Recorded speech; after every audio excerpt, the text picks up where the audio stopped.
This is an emergency repair. If you have water leaking from your toilet, turn off the water supply and flush the toilet.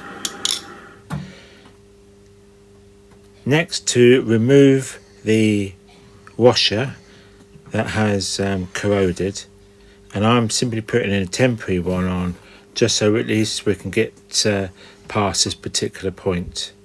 Now I've also put some PTFE on the pipe as well, and I will be screwing it back up.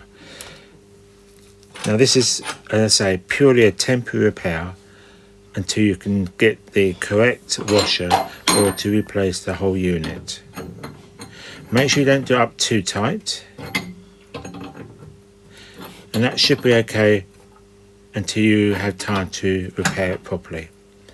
Thank you for watching. Subscribe. And if you've got value from this video, please share, videos, like, then and please subscribe go to my channel. And if you need to see any more DIY, then please go on to my channel.